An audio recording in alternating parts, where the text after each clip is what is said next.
Los hábitats de agua dulce se dividen en dos tipos.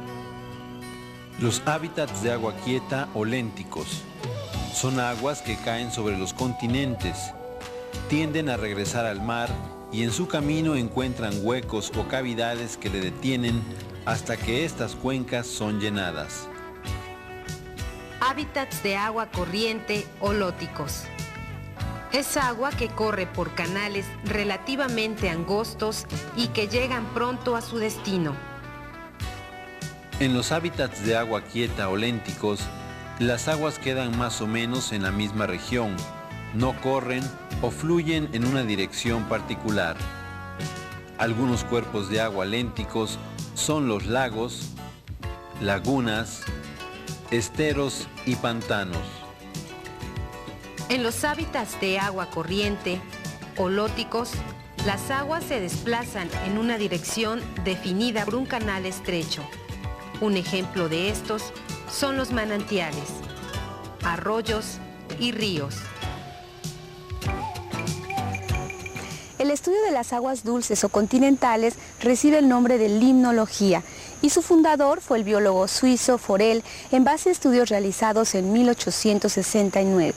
Los factores físicos más importantes que se toman en cuenta para realizar cualquier estudio de cuerpos de agua léntico o lótico son temperatura, transparencia, concentración de oxígeno y concentración de salinidad.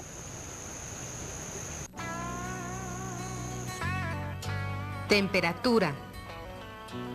El agua posee varias propiedades térmicas que le dan características muy particulares.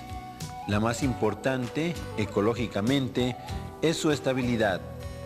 Es decir, en el agua los cambios de temperatura son muy reducidos. El margen de variación es pequeño y los cambios se producen más lentos en el agua que en el aire. Mientras en la Tierra, la temperatura puede variar desde menos 50 grados centígrados en los polos hasta más de 70 grados centígrados en los desiertos. En el agua, la temperatura nunca puede descender por debajo del punto de congelación. En condiciones normales, la temperatura varía entre menos 2 grados centígrados hasta poco más de 30 grados centígrados, con excepción en las aguas termales. Para hacer variar la temperatura en el agua, se requiere de una gran cantidad de calor. Para notar esto, bastaría con exponer al sol cierta masa de agua y un trozo de fierro de igual volumen. Después de una hora, el fierro estará caliente, mientras que el agua elevará un poco su temperatura. Debido a esa misma propiedad, una vez que se caliente el agua, tardará mucho en enfriarse. En cambio, si tocamos esa masa de fierro a las 5 o 6 de la tarde, estará muy fría comparada con el agua. El agua posee un alto calor latente de fusión y evaporación.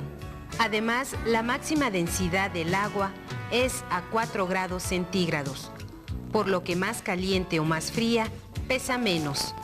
Así, cuando un lago se congela, únicamente es su capa superficial, permitiendo que la vida continúe abajo de esta. Aunque la temperatura es menos variable en el agua que en el aire, constituye un factor limitativo para los organismos acuáticos. A menudo presentan tolerancias muy angostas. Son estenotérmicos. De manera que una contaminación térmica, aun siendo moderada, puede tener efectos devastadores en los organismos acuáticos. Transparencia. En todo ecosistema, los vegetales son el inicio de las cadenas alimenticias, ya que toman directamente energía solar y la fijan en el proceso de la fotosíntesis. Por lo tanto, en los ecosistemas acuáticos deberán estar ubicados en zonas donde penetre la luz y pueda llevarse a cabo esta. En los hábitats acuáticos, la penetración de la luz se ve a menudo limitada por algunos materiales en suspensión. Así, la zona fotosintética se ve reducida. Esto ocurre en mayor o menor grado siempre que los cuerpos de agua tienen una profundidad apreciable. Debido a esto, el enturbamiento del agua constituye a menudo un factor limitativo importante. La transparencia se puede medir con un instrumento muy sencillo llamado disco de Secchi, el cual fue inventado por el italiano Secchi y fue utilizado por primera vez en 1865. Este disco de Secchi consta de un disco de aproximadamente 20 centímetros de diámetro, de color blanco o blanco con negro, el cual tiene una cuerda atada a él que está graduada desde la superficie hasta que desaparece de la vista. Esta profundidad de la cuerda graduada y del disco se va a tomar como transparencia o penetración de luz y puede variar desde unos cuantos centímetros en aguas muy turbias como lagunas costeras o pantanos hasta algunos metros donde están las aguas muy claras, cristalinas y frías como los lagos montañosos. Concentración de oxígeno disuelto.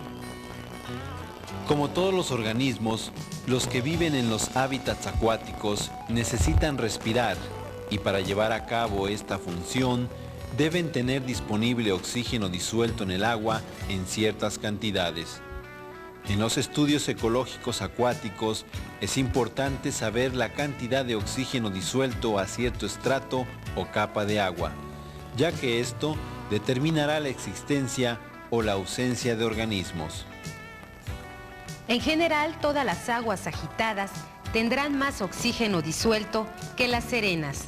Las aguas frías poseen más que las aguas calientes y las que tienen poca o nula salinidad tendrán más que las de elevada salinidad.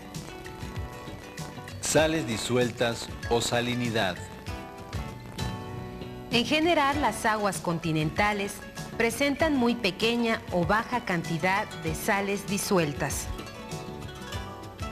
La salinidad se mide en partes por mil. Las aguas continentales poseen una salinidad menor de 0.5 partes por mil.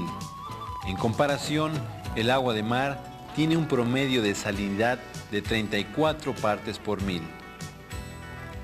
Por la baja concentración de sales que posee las aguas continentales, se les ha llamado aguas dulces. Los hábitats de agua dulce se encuentran tierra adentro, en los continentes más o menos lejos del mar. Las aguas dulces pueden ser lénticas o estancadas, como los lagos, hilóticas o corrientes como los ríos. En los ecosistemas acuáticos, los factores físicos más importantes que pueden ser limitativos son temperatura, transparencia, concentración de oxígeno y salinidad.